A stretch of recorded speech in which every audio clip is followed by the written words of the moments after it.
I caught her red-handed. Not through text messages. Not with whispers late at night. Not even in some hotel across town. No, Wyanna did it right in front of me. At her company's cocktail mixer, surrounded by her coworkers and supervisors, in a room full of laughter and champagne glasses, she had the nerve to touch him, her hand on his chest, his fingers brushing her side. Their eyes locked like I didn't even exist. The guy? His name was Tahoma. Some overconfident finance guy with slick hair, a smug grin, and a handshake that tried too hard. The type who thought owning 3 pairs of designer loafers made him interesting. I kept my cool for the moment. But when he turned toward me with that look, you know the one, the I run this room kind of look, I knew something was going to break. Hey man, Tahoma said, sizing me up like I was the waiter. Wyanna told me you do some boxing or something? Her nails pressed into his arm as she laughed, that high-pitched fake laugh I'd grown to hate without realizing it. Oh, stop, she cooed. Tahoma does MMA. He's really talented. Maybe you two should compare techniques. I took a breath, long and slow. So that's the game she wanted to play. Tahoma smirked, taking a sip of his drink. Think you could take me? I smiled back, just as slow. Only one way to find out. The entire party turned toward us. You could feel the shift in the room. Like the crowd had caught scent of a fight and didn't want to miss the show.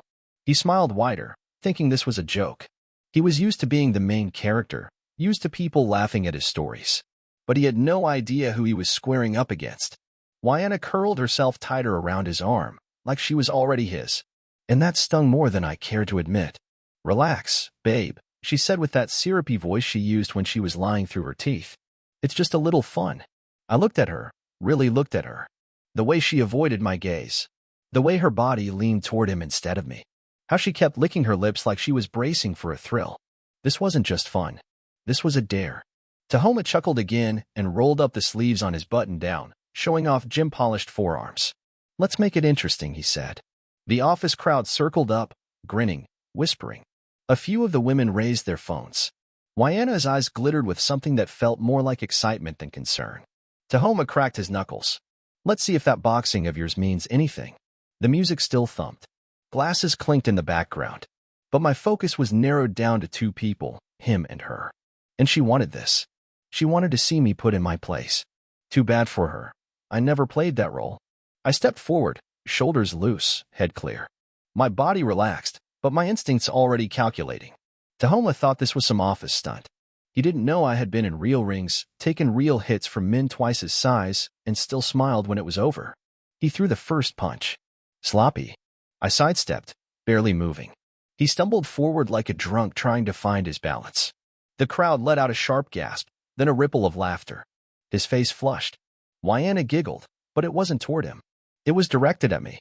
Don't humiliate him, babe, she said, twirling her hair like a high school girl. Babe. She still had the nerve to call me that while clinging to another man.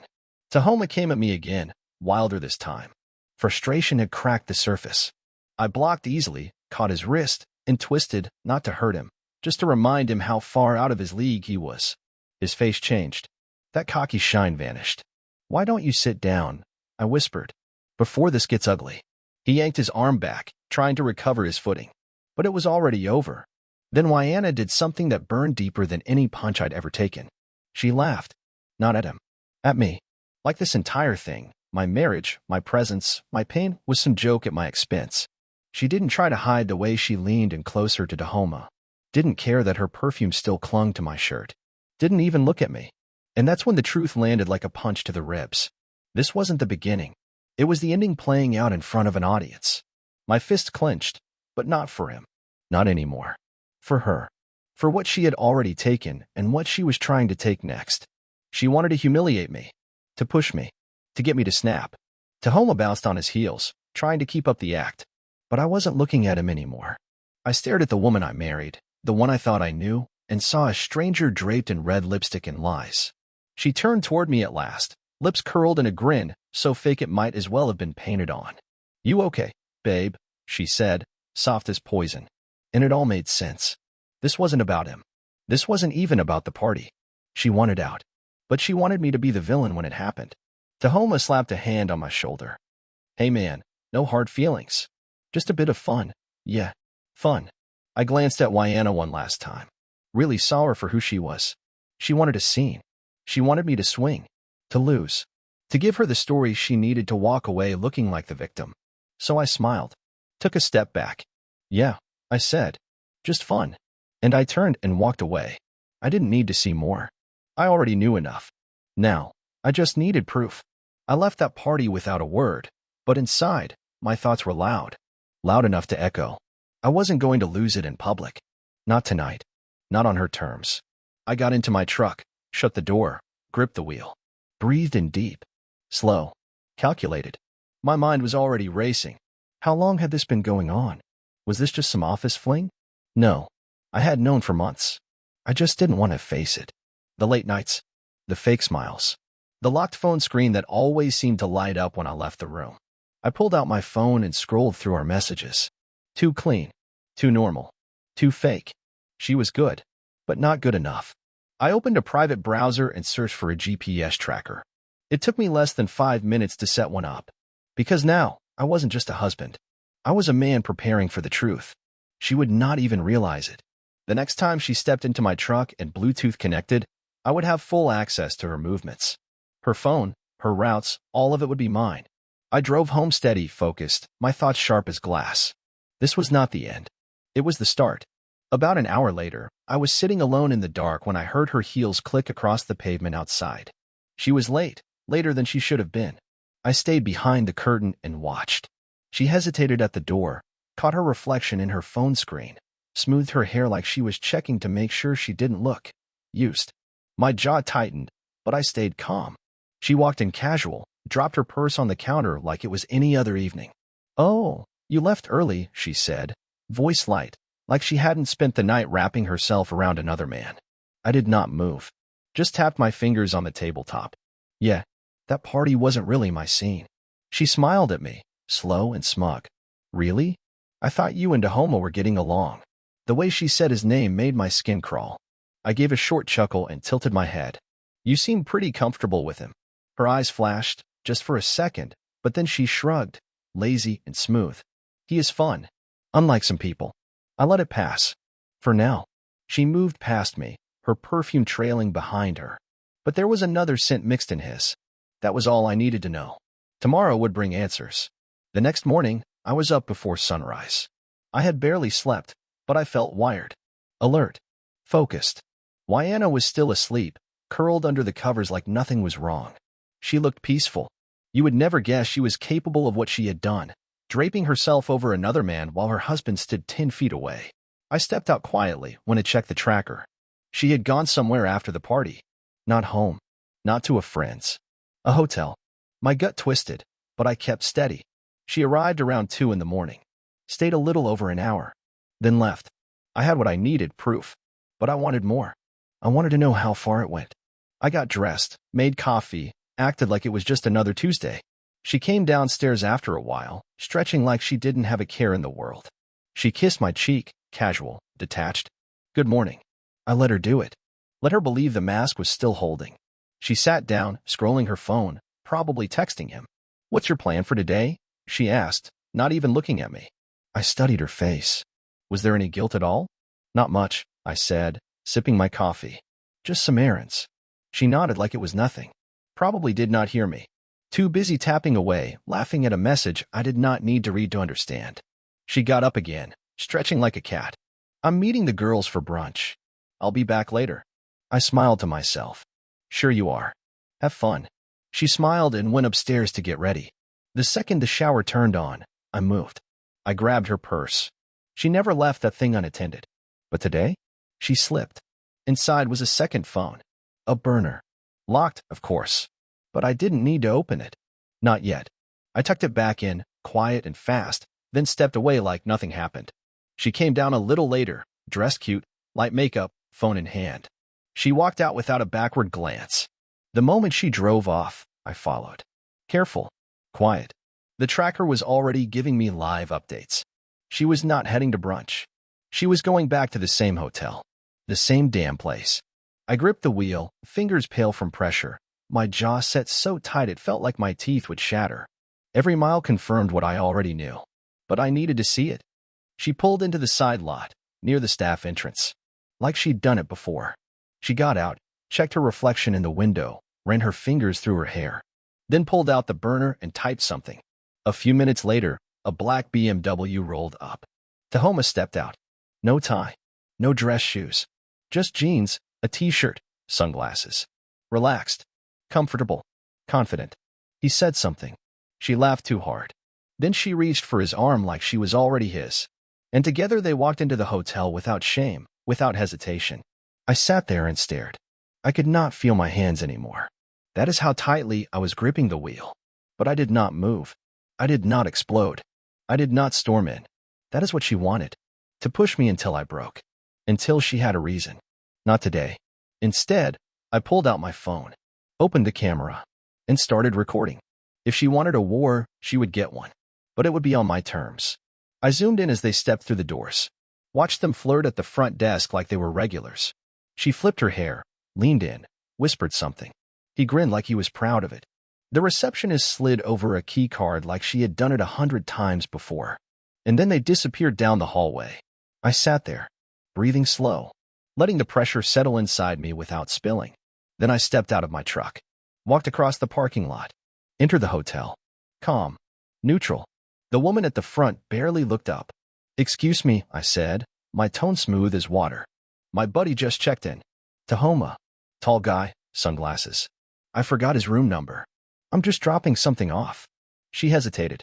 I pulled a crisp $100 bill from my wallet and slid it across the counter. Her hesitation vanished. "Room 714. Thank you." I turned and made my way to the elevator. Still calm.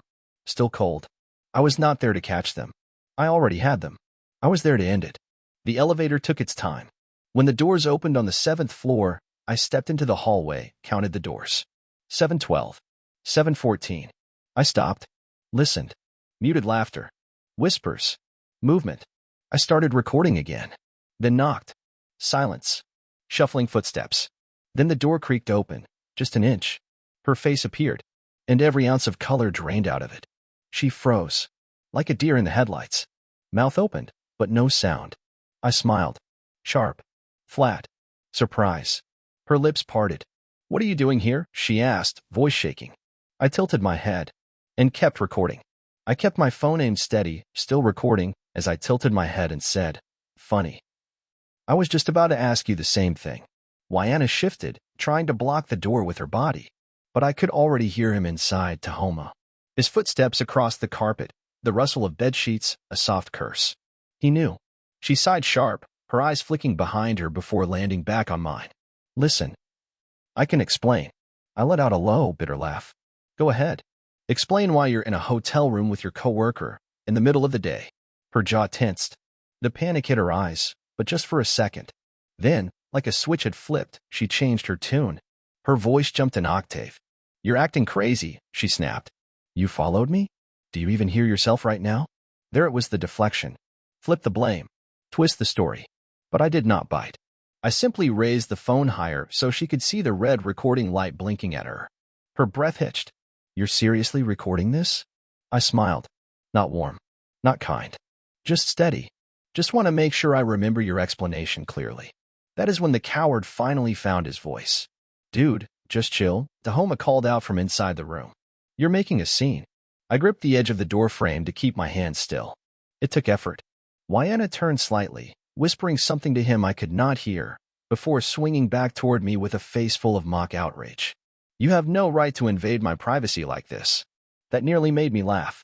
Privacy? She had lied, cheated, and dragged my name through the mud, and now she wanted to play victim? I stepped in just a little, dropping my voice low. "You want privacy? Maybe don't sneak around in public hotels with a guy who cannot keep his shoes tied." "Hey, enough," Tahoma barked. And then he appeared, stepping next to her. Jeans, rumpled shirt, bed hair? Like this was just a mild inconvenience. I stared him down. Long. Hard. He squirmed. I saw it, that flicker of doubt, the awareness creeping in that I was not here to scream or cry. I was quiet. Calm. And that terrified him. Wyanna felt it too. Her fake confidence wavered. I let it sit there a moment. Let the silence stretch. Then I said 4 words. "We are done here." Her mouth opened. But I was already turning around. I walked away, down the hallway, out the hotel doors, straight to my truck. My hands did not shake. My chest was not heavy with heartbreak. All I felt was focus. Sharp and final. I had seen her for what she really was, a liar, a coward, a woman who had not even respected me enough to hide it properly. I stopped the recording, backed it up to the cloud, and checked it twice. She would not twist this around. Not this time. My phone buzzed. Wyanna, wait. Can we talk? I smirked and dropped the phone on the seat beside me. Now she wanted to talk? Let her sit there, wrapped in the same bedsheet she shared with another man, wondering what was coming next. Because now I was in control. I drove home in silence. No music. Just the sound of tires on pavement and my mind putting the next steps into order. I was not going to let this drag. No long speeches. No begging. No fake tears. By the time I pulled into the driveway, I had a plan. First, I was taking everything. Wyanna liked to act like she was the prize. Like I was lucky to be in her orbit. But the truth? The house, the cars, the vacations, my name paid for all of it. She walked into this marriage like she was untouchable. Now she was about to feel what it meant to lose. I went into the home office and sat at the desk. Pulled up my emails. Drafted a message to my lawyer. No hesitation. No fear. Midway through, my phone buzzed again. Wyanna, can you at least hear me out? I stared at the message. Thought about ignoring it. But then I typed back. Me, come home. We will talk. Let her think she still had a chance. Let her walk through that door believing she could spin her way out of this. Because the moment she stepped inside, she would realize. She was not walking back into her home. She was walking out of mine. An hour later, I heard her car. The click of her heels on the walkway. The pause at the door, probably rehearsing whatever story she thought might work. I stayed seated. Calm. She walked in, hair done just right, face painted with guilt and defiance in equal measure. She set her purse down, breathed out slowly. Okay, she said, crossing her arms. Can we be adults about this? I almost laughed. Be my guest. She blinked. My calm threw her off. She was expecting rage. She needed a scene to step into and twist. Instead, I waited.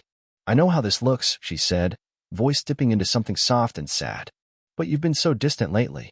I felt unappreciated. I never meant for it to go that far. I nodded like I was listening. So this is my fault?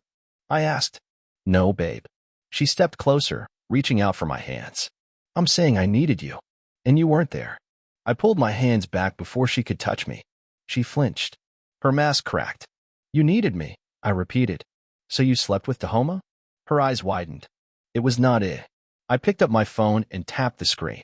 The video started playing. Her laugh. Her hands on him. The keycard. The door shutting. She watched herself on screen. Could not look away. She did not speak. She had no script for this. No lie prepared. When the video ended, I looked her dead in the eye. Pack your things. She blinked. What? You heard me. I said pack your things, I repeated, standing up. Your clothes, your purse, your burner phone, every last piece of it. Get it all and get out. She laughed, but it was thin, nervous, not convincing. Come on, you are being ridiculous, she said, trying to wave it off. I stepped in closer, voice calm but low enough to cut steel. You lost, Wyanna. This is not a conversation anymore. The house? Mine. The bank account? Mine. And your little golden image at work? Guess what? Someone's about to get that video. Her face turned pale. You wouldn't, she whispered. I smiled. Try me. And for the first time since that party, I saw it fear.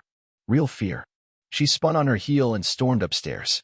A moment later came the sound of drawers opening, hangers clattering, and clothes being yanked into a suitcase. I sat back down and breathed out slow. It was done. She tried to play a game.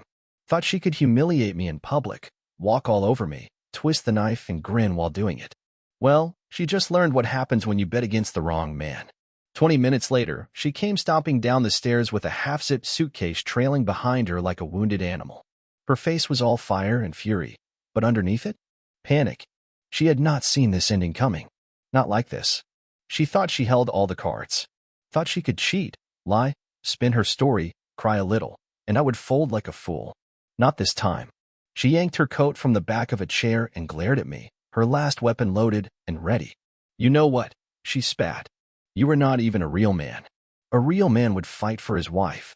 I chuckled, low, dry, without humor. A real man doesn't fight for a woman who throws herself at another guy in a discount motel. Her eyes flashed with rage. She raised her hand like she might slap me, but she froze. Maybe it was the look on my face. Maybe it was because, for the first time, she saw who I really was. Not the soft guy who made coffee in the mornings. Not the one who forgave too much. Not anymore. She let out a short breath and grabbed the handle of her suitcase. She turned and yanked the front door open. The cold air hit her, and she paused. Right there on the threshold, I watched it land, the realization. She had not just lost her husband. She lost the house, the comfort, the foundation she thought would always be there no matter what she did. She turned back, voice softer now. Desperate. You were really going through with this? I leaned against the door frame, arms folded. You already did. Her lips parted, but nothing came out. No spin left. No cards to play. We just stared at each other one last time. And then I reached forward, locked eyes with her, and shut the door in her face. For the first time in months, silence settled over the house. And it felt good. I rolled my shoulders. Felt the weight fall off. Felt like I had been carrying someone else's burden for far too long. I walked into the kitchen, cracked open a beer, and sat at the table. My phone buzzed. A new number. Tahoma. Yo man. Let's be cool about this. No need to ruin careers over a woman. I smirked. The audacity of this guy. I tapped out a reply. Me. Check your email. I had already sent it. The photos. The hotel timestamps. Everything. 5 seconds later, another message. Tahoma. What the hell, man? Are you serious? I took a long, slow sip of beer and watched the typing dots pop up. Then disappear. Then pop up again. He was scrambling now. Good. They both wanted to play games. Wyanna wanted drama. Tahoma wanted fun. But what they did not understand, I do not play. And I damn sure do not lose.